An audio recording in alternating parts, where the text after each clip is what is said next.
Environ 9h40, on arrive à Bruxelles. À Bruxelles, 9h40. Donc nous arrivons à Bruxelles midi. Et de Bruxelles... Oui, c'est la gare qui s'appelle Midi. C'est la Ouais. gare qui s'appelle Midi. Hein. C'est pas On arrive à 9h40, mais ça va être midi à la gare. Donc, on va vérifier les billets avant de monter sur le...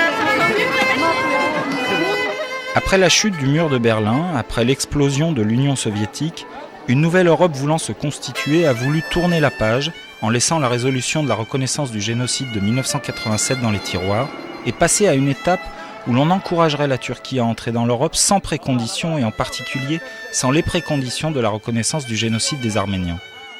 L'action du Haïtad en Europe a été de sortir des tiroirs la question du génocide et la résolution de 1987 afin de mettre le Parlement européen devant ses responsabilités et de mettre la Turquie devant sa responsabilité majeure de reconnaître et de réparer le génocide des Arméniens.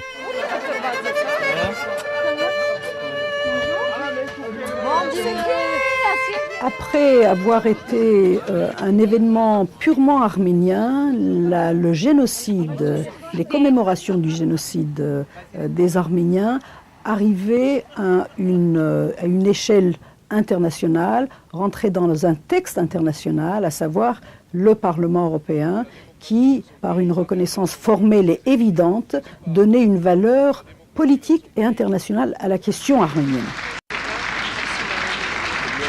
6 mois après, la tragédie de Sumgait, les massacres de Sumgait à côté de Bakou, la déportation des Arméniens de l'Azerbaïdjan, le tremblement de terre la même année sont venus brouiller l'actualité arménienne mondiale. La question du génocide a été mise en suspens dans les institutions européennes, en particulier au Parlement, jusqu'au rapport Morillo.